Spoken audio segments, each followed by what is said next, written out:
Hi, everyone, and welcome to Highlight Her. Today, we have a bonus episode to conclude season 2. Before we get into the episode, I invite you to take a moment and subscribe to the podcast newsletter. You'll get each inspiring conversation delivered to your inbox on Fridays and stay up to date with the Highlight Her community. Subscribe now. Wow, we're at the end of season 2. Thank you for helping the podcast achieve this milestone. Today, we have a special treat. After each episode, my guests and I keep chatting. We focus on specific topics, and the guests share their insight and tips. I call this special discussion After the Highlight. These gems live over on Patreon in the After the Highlight collection. You can see the show notes for the link. For season 2's bonus episode, you get a sneak peek from 3 After the Highlight chats. We'll hear from Alyssa about good old-fashioned connection, Christina about living with chronic pain, and Ermi about building your personal brand whether you think you need one or not. Grab your favorite cuppa and let's get listening. If something jumps out at you, leave a comment. I'd love to hear.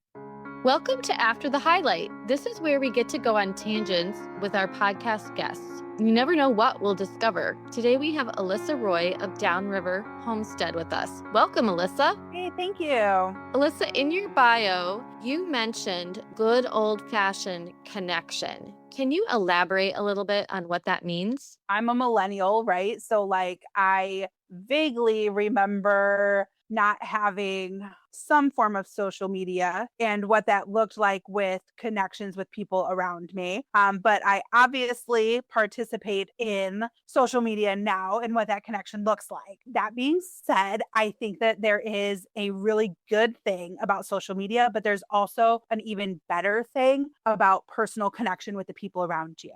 Because social media is all about the highlight, right? So you're seeing what people are posting, like 9 times out of 10, they're only posting what's going right in their life. They're not going to blast out all the things and what life actually looks like. And it can create this unnatural perspective of what you think your life should be like because you're comparing it to everybody else's highlights, right? But you know your whole life. And so there is just a connection about being able to do life with people around you where you're not only seeing the highlights, right? You're seeing what all of life looks like. You're celebrating the highs, but you're also witnessing the lows and you're able to help them in that moment and help yourself. And there's just this beautiful thing that's built around genuine connection between the people around you. And I think that just boils down to really good community. Do you find that you're learning about your customers' lives when they come to pick up their orders and that kind of thing? Oh, yeah. Yeah, generally, I love it. Like one time somebody was picking up 3 dozen cookies and I was like, oh, that's a lot of cookies, for one person, like just making conversation. And they were like, oh no, like I'm splitting them up and I'm taking them over. They were a nurse and they were like, I'm taking them over to our new patients who just had babies and I'm doing this and I'm doing that. And I was like, oh, I love all of that. Like send them my way so I can ask them how it went. So it's just, it does. People love whenever they have an opportunity. Most of the time people love to have an additional interaction with you. But they Is won't that always something seek it that you're out. looking to expand with your business, other ways for people to have in-person connection? Yeah, for sure. That was one of the motivations behind doing the common table and doing that swap with the community because the different places that are hosting it, right? Their people are coming, but then there's also people from the community too. And it creates a space to be intentional about those things. And it helps to break the ice a little bit, because finding like new friends can sometimes be a little awkward, a little difficult. And so when you're all in the same place, and especially at the common table, the way that the swap starts is we talk about what item we brought. And there's not that many of us there. It's an intimate, fun thing. So it's not like stage fright, right? But you just talk about it a little bit. That helps to break the ice. Because now if somebody's interested in what you made, they're probably going to talk to you about it to some extent. And so now you found something in common that you can talk about and it leads into other things down the road. Your common table was actually one of my questions for this section with the After the Highlight. So I was thinking of it as a local swap. And where did you come up with this idea? So it actually originated from a gal in Chicago. And I was scrolling through TikTok and I seen that she hosted it. She calls hers the Sunday spread. Every Sunday, her community gets together and they swap items at the Sunday spread. And I was like, oh, that's so fun. And I didn't see it being done around.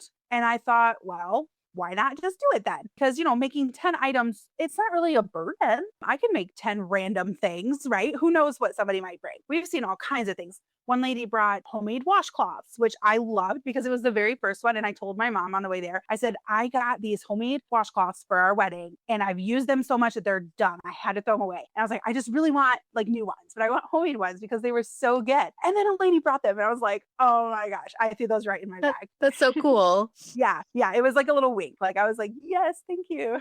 So yeah, I think it's just super fun. And it, like I said, it came out of that girl from in Chicago and social media. And I was like, let's go.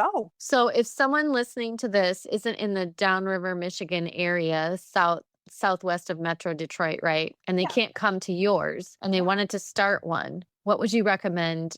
Maybe like 3 to 5 steps to help them get started. Yeah. So the first step is I would go to social media to see videos of how other people are doing it because you'll get so many little tips and tricks of it, so many ideas around it. So I would definitely say that. Second thing would be to partner with somewhere to host it. You can host it in your home, but if finding an audience is kind of what you're looking for, I would try to find someone to partner with. So my first ones, I've partnered with Downriver for Veterans. They're a really, really great organization downriver. I love what they're doing in the community. I've partnered with them for other things in the past, and they're just really good people. So they hosted our first ones, and that was great. And then a couple of other churches are hosting them as well. So you can even just put out on social media and see, right? Coffee houses or anywhere. So I think, and then they can also advertise it for you and help you get the word out. So I would say research it to on social media and then find somewhere to partner with it. And then the day of, just roll with it. You can get a certain thought in your head of the way that it should be. And if it doesn't execute quite that way, like it's okay. Everybody's there to just have fun and enjoy that swap. So just have fun with it and embrace what it's going to be,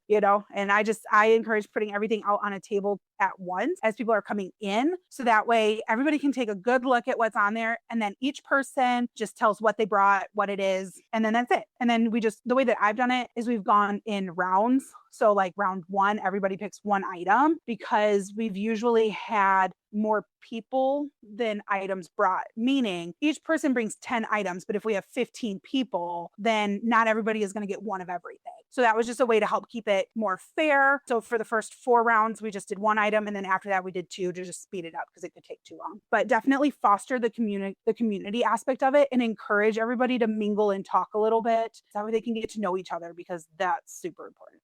Welcome to After the Highlight, where I get to chat with my guest. This is Christina Little of Little Bakery. She was my very first guest. We had so much fun on our time together in our interview, and she brought up some things that I wanted to kind of unpack and expand more. Otherwise, we'd have like a 2-hour show, and that doesn't really get people excited. So we're going to break it up and bring some of these things back later. And Christina, you mentioned your journey with pain, and I wonder if you have a few minutes to kind of talk about chronic pain.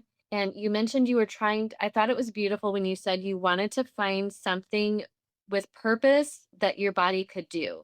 And I have a feeling I have some chronic pain experience myself, not as extreme as yours. And I know that we probably have listeners that have chronic pain, and chronic pain I know is a spectrum, so we really shouldn't compare ourselves. So let's just throw it out there. How do you deal with the chronic pain? Is baking therapeutic for your chronic pain? Are there tips that you can give people that are just feeling like they can't do anything because the pain is so bad? How can they handle it and be able to be creative, even if it's not a business, have a chance to be creative and get out of their head? I think I'm always grateful for when anyone allows me to talk about chronic pain because it really is, Jenny, such a blessing. I will never stop being thankful for it in my life because I didn't know I needed to care for myself until my body shut me down. Now, this is my personal experience. Please, if anyone's listening, understand this is my personal experience. So now I am in managing chronic pain, and it does still come up. Tips to deal with it. Well, most important, I think the mindset that you have been through pain, you can tolerate pain, it isn't going to kill you. It really, you're going to get through it. Like, you have to remember how strong you are, because in the moment you think it is going to take you down, but you have been through it before. So to remember that, my osteopath, by the way, I also have an osteopath, and we are constantly talking about, okay, this new is up. I just had to overcome wearing my glasses. Like, I used to just have to wear them for reading, and now I need to wear them all the time. Oh my gosh, the pain to overcome to be able to wear my glasses mostly full time, 90%, 80% of the day. I had to reconvene with her again and talk about it. And every time I talk to her, I'm reminded things are possible. And I think we think with chronic pain, it's chronic pain all the time or no pain. And we're always going for the absolute no pain. And I don't know that that's realistic, because I don't know that anyone exists without any pain. Like, so I think there's an acceptance that depending on what your pain is coming from, if you can accept, look, there is going to be pain, it will not take you down. You've been through hard things before. You can do it again. You're like, okay, I just know this is time. This is okay. And my osteo reminds me of that consistently, which comes to the whole thing of there is a way through it. And for me, and when I was in the middle of it and doing all the research, it's all about pacing. For most chronic pain, it is pacing. Whatever your timing is, I now do. Well, let's start with my glasses. So when I started with my glasses, I did 5 minutes on and then 25 minutes off. And then it moved to all the way up to 25 minutes on, 5 minutes off. And now I wear it till I start to notice something. And then I take them off for a bit and then I put them back on. So now it's more, I just kind of wear them, and I'm aware of when the signs are that I might need to take them off, give my face a break so it doesn't overflow. Now, there doesn't mean that there's not days that there's nothing I can do. It's going to be painful, and I deal with it. And then I have tools to deal with it at night. But finding that it can never be all or nothing. It needs to be, how are you going to bring it in? Because if we remember what all or nothing gives us when we're in our pain, we're feeling good and we're like, oh my gosh, we can do everything. And you just overextend yourself to now you're out for 3 days to recover. Right. So whereas pacing allows you, you may not do as much as someone else, but let's not compare ourselves anyway. Because even if you don't have chronic pain, there's always going to be people who can do more than you in a day. No way. Right? I think you need to say that again. Regardless if you have chronic pain or not, there's always going to be someone who can do more than you in a day. The chronic pain That is is such just a good thing for us to remember. right? Like, why are we comparing anyway? And it's kind of a, well, duh, of course, but we Right? don't think of that. You just think, oh, I'm already behind and everyone's doing so much more. Well, I mean, honestly, anyone can say that at any time. But that keeps us in that trap of all or nothing, rather than, you know what, I'm going to do what I can today, and that is more than I would have done. Or it is enough. Not even more than I would have done. It is enough. I like that. And so recently I did the same thing with the market.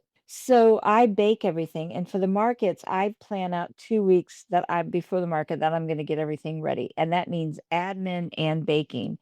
And so the first two markets, I really learned the hard way of how to schedule myself.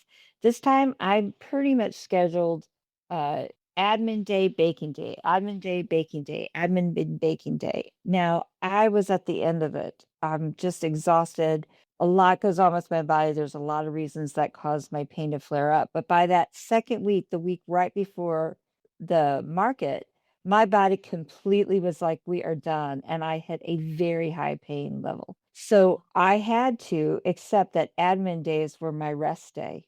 And then I baked. And then it hit me again. And I had to accept admin day was my rest day. And then I baked. So it was a constant thing of, I need to know that that variable is possible. Right. And so I schedule my time in that I'm going to rest. I don't think, oh, well, it should be fine. I'm just not going to schedule that variable in. That is a variable that I have to accept and love and be a part of, that I take care of my body. Thank you for sharing that. Yeah. I hope it encourages some of our listeners. I hope that answered the question. Sorry, I have so much to say on chronic pain. It makes me so excited to talk about.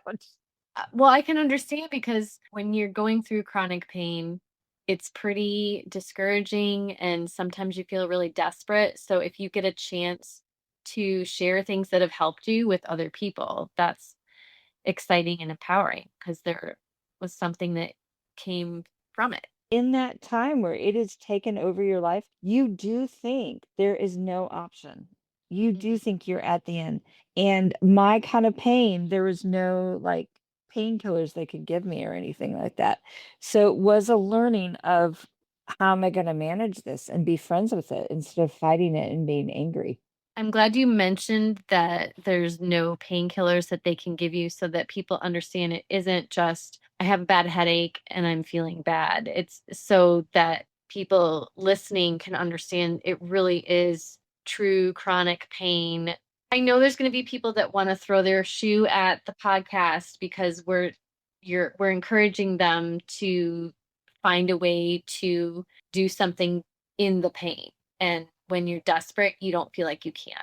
And I totally understand that. So I'm glad I that will, you mentioned the kind of pain that you have so they can understand that it's genuine. For example, yeah. you know, I'm an autism parent. There's a spectrum of autism, Mm. and my experience is different than others, but there's still very valid times when I was in the thick of things and people would say, "Oh, just, whatever." And I didn't have words because I was like, "Okay, sure. Sure, I'll do that. You try that with what I'm going through." So, it's okay for them to yell at us through their headphones, but maybe when the pain subsides a little bit, they'll be able to think of what you said and find a way to adapt it to their situation. I will say, I'm so glad you brought that up because I will say this too. I will say there are days I cannot do anything. That is the exception now, but you have to accept that there are days that there is absolutely, you're just, that is your tool that day. Your tool that day is you're going to rest and try to recover. That is absolutely an option. It for me, every day being that is not going to help my pain. It's going to pull me back and I have to pace to do something. The other thing I wanted to say is that when I first started this journey with my osteopath who got me on to managing my pain, her first things were to me, your only goal today, she said, Christina, is to walk to the mailbox and come back to bed. Like, so you know what I'm saying? Right. It's not the, oh, it has to be this big thing. It's not, I have to complete something. It's something, whatever that something is. And again, there are going to be days where that isn't even possible. So maybe it's that you walk to the end of the bed. Maybe it's you get a shower, or maybe it's you wash your face or you brush your teeth that day. I mean, it honestly doesn't matter. So I'm so glad you said that. There are a range of days in pain management, and some days are absolutely nothing, and that's your tool that day. And some days are, I'm managing it really great, but I am doing rests in between. Welcome to After the Highlight. This is the space where we get to chat with the ladies I've interviewed earlier. Today we have Urmi Hossein, and she is a branding expert. Urmi, thank you so much for joining us today. Thank you for having me. The end of your interview, Urmi, you mentioned that if people want to have their own brand, they really need to focus on clarity. Can you expand on that just a little bit, how they could decide what their message is? And then I'm going to give you the floor because I know you're a branding expert and you can just take it away with whatever tips you think our listeners need to hear. So when we think about personal branding, it's basically about the perception that people have about you. That's how simple it is. And it's about what people will say or will say about you when you're not with them. It could be bad, it could be good. And usually you want, if you want to make a good impression, you want to make sure that people are saying good things about it. And when it comes to building a brand, you really have to be intentional about your brand. I think that every single person has something to offer, and it's really up to us to cultivate it and to figure it out. And it really starts with us, and it's within us. It has to be about identifying your strengths. It's about identifying your values. It's about identifying your core values and the message that you want to deliver. And for me, when I think about my own personal branding, I do think that it just happened by accident. I went on a train and I wasn't sure where I was going. That's how I like to describe it. And before I realized it, I think I did build a brand, and someone pointed it out to me. They were like, there's so much about you online. Did you realize it? And I was like, really? And I was so not aware of any of this. And the moment someone made a point about it, I was like, oh, that is quite true. But I think I was able to redefine that brand going forward. And I don't think I ever realized it, but no matter where I was showing up, whether it was at podcast appearances, whether it was when I was writing an article, it all fell under the same umbrella. It was always under the same message that I was delivering. And for someone like me who is into female mentorship, it's into being a lifelong learner, it's into finance, it's into women in leadership. No matter where I go, I always talk about those things, and I make sure that people remember me for those things. This is the image that I have built. And so you really have to be intentional when it comes to building your brand by having that understanding of your core values, and it starts from that.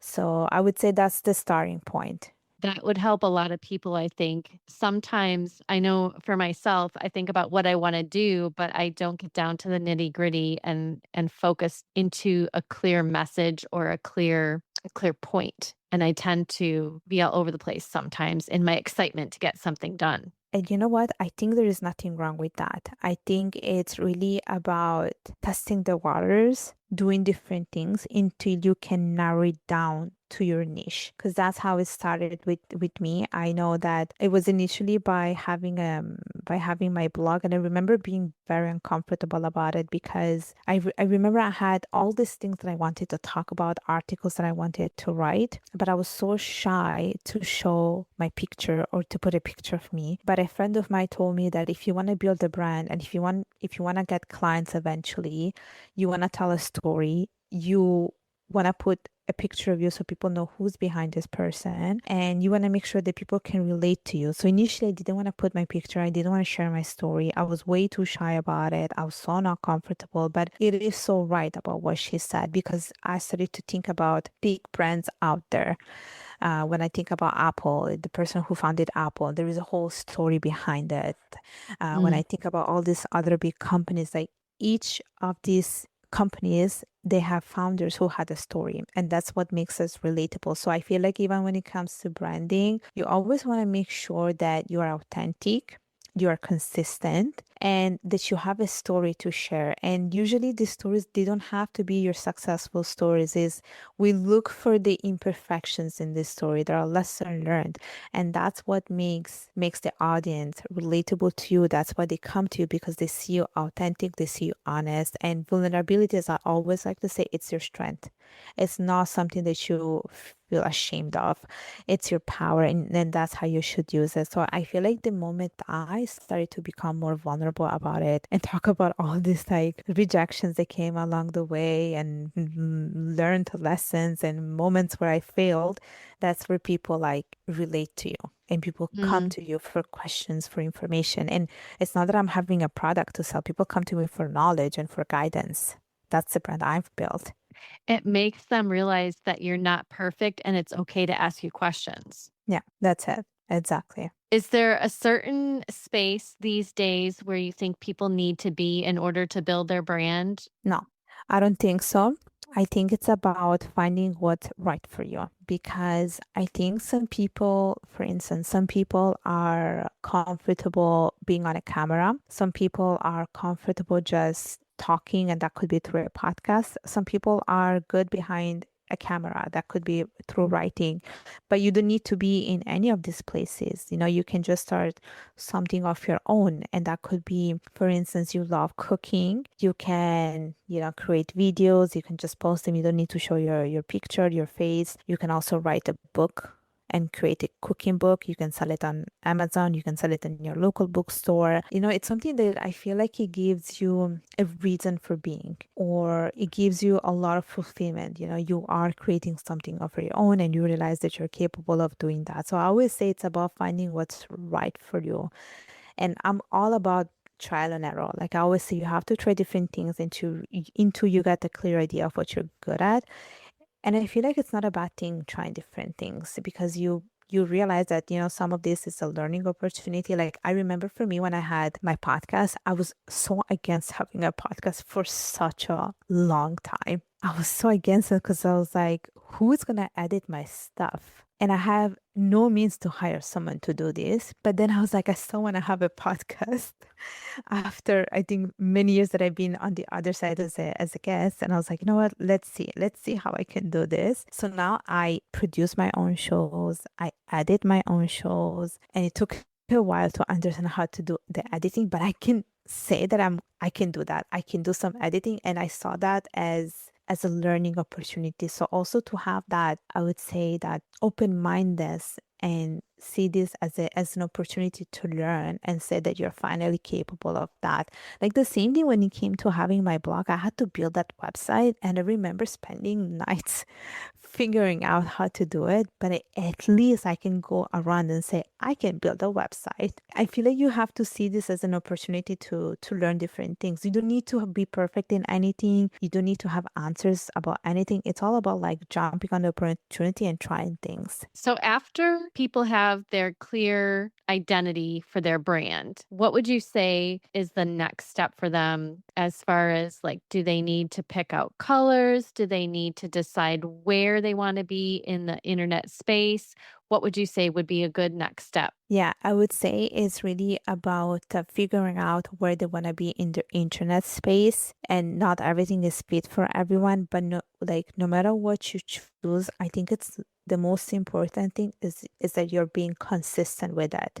Because I tend to see people looking for overnight success when they start with something. That's not how it works. That's not what we want to see. I think people want to see more organic growth and you posting on a regular basis. Sometimes people are posting, I don't know, like 3 times per week, and then they just go MIA for like 3 months and people are wondering what's going on. I think it's more important to do a little bit less, but every week, or maybe, whatever frequency you choose, but be consistent with it and be consistent with the message. And I think the consistency part is so important, because if you are on 2 different platforms and you talk about 2 contradicting things, your message is off, your brand is off. No one is going to come to you. Like, you don't have a solid base. So it's important to have that consistent message, and to do and to start small, but to be regular on posting things. Because I know that sometimes we're looking for that overnight success, but you also don't want to feel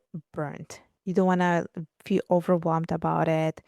So it's really important on building that momentum and keep going with that. And you don't have to stick to that forever. Like if after, I don't know, 3-4 years that you've been doing this, you feel like, okay, that's it, that's more than enough. That's more than enough. And I think I always like to say, for people who have a day-to-day job, personal branding is so important. Super important, because you cannot rely forever on your company or on your job title. Your job title will change. Your company might change. Either you quit, or they fire you, or they have to let go of you. And sometimes we're so consumed with our job title that we forget who we are when we are no longer working for a certain company. And I always say, this is where you have to build your personal brand, because 1, potential employers are always Googling you and they want to see what your interests are besides your work. And I think that shows also a little bit of your personality. 2, personal branding is portable. So whether you go and work for X, Y, and Z or ABC, your brand, which belongs to you, your own personality, will always be there for you. You will carry it no matter where you go. And I always make this example of this article that I have read many years ago, many months ago, about this teacher who was a teacher for all his life.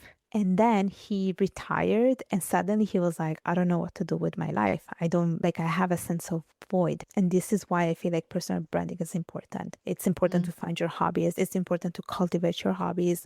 You can monetize them. You can do whatever you want, but it allows you to also find a purpose in life and find a meaningful purpose. So yeah, it's very important to build a personal brand because it also opens up doors for opportunities. Like I know that for me, it opened up opportunities when I had my YouTube channel and when I've been to different podcasts, like it opened up opportunities for people to invite me to be on their panels, to also host events. I also flew to Chicago for an event. And that's because of my brand. People saw my stuff and they were like, I think she's a good fit.